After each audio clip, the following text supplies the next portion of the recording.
শীতকালে রোজ রোজ একঘেয়েমি খাবার খেয়ে খেয়ে বোরিং হয়ে যাচ্ছেন? অতি অবশ্যই এই রান্নাটি দেখুন এবং বাড়িতে ট্রাই করে দেখুন। সবাই চেটেপুটে খাবে। চলুন রান্নাটি শুরু করা যাক। যে যে উপকরণগুলো লাগবে সেগুলি হলো গাজর আর আলু কুচি, কিছুটা কড়াইশুঁটি আর বিনস কেটে রেখেছি, একটা বিট কেটে রেখেছি এবং কিছুটা ধনেপাতা কুচি, দুটো কাঁচা লঙ্কা কুচি এবং মিডিয়াম সাইজে দুটো পেঁয়াজ কুচি আর সরু সরু বাঁধাকপি কুচিয়ে রেখেছি।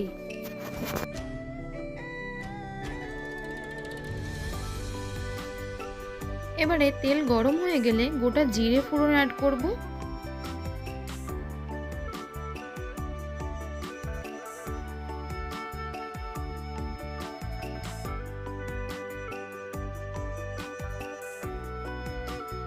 জিরেটা একটু ভাজা হলে একটা শুকনো লঙ্কা ফোড়ন দেব, দিয়ে সব উপকরণগুলো ভালো করে ভেজে নেব।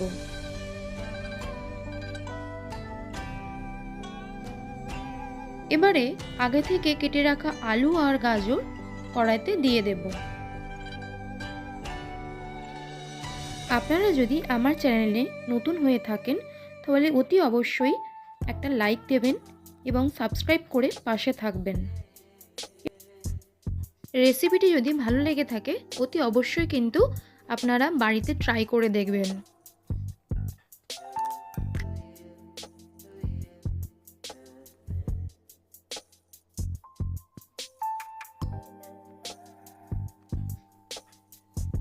একটু ভাজা হলে আমি কেটে রাখা বিট কুচিটা দিয়ে দেব।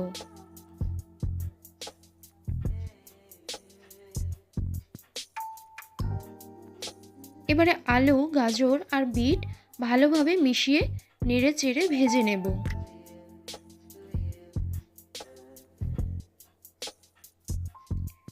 এবারে কুচিয়ে রাখা বিনস আর কড়াইশুঁটি দিয়ে দেব।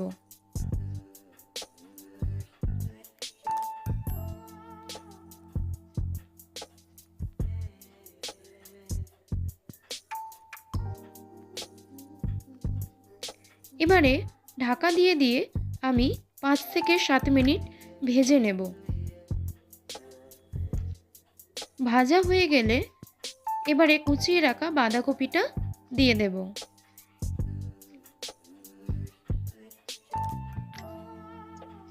এবারে সব উপকরণ ভালো করে মিশিয়ে নেড়ে চেড়ে ভেজে নেব।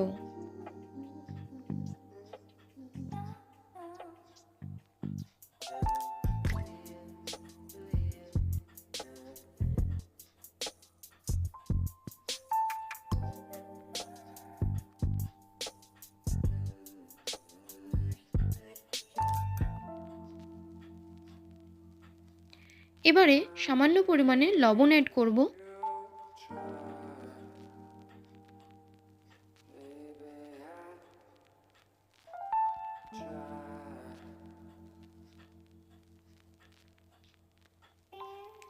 কেটে রাখা কাঁচা লঙ্কা কুচি অ্যাড করেছি।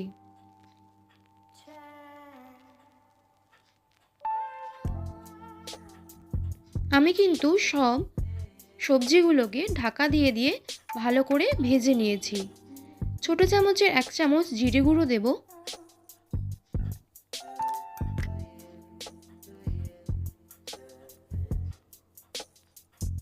এবারে দেব 1 চামচ লঙ্কার গুঁড়ো। আপনারা আপনাদের ঝাল বুঝে দেবেন। সামান্য পরিমাণে হলুদ গুঁড়ো দেব। দিয়ে সব মশলা ভালো করে কষিয়ে নেব।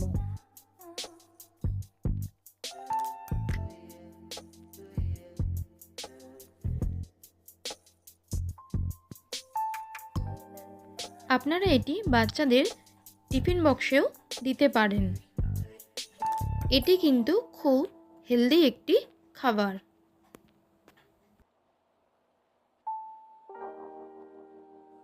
এবারে কুচিয়ে রাখা পেঁয়াজ কুচি অ্যাড করব।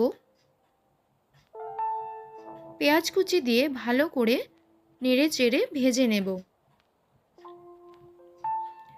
যাতে পেঁয়াজের কাঁচা গন্ধটা চলে যায়।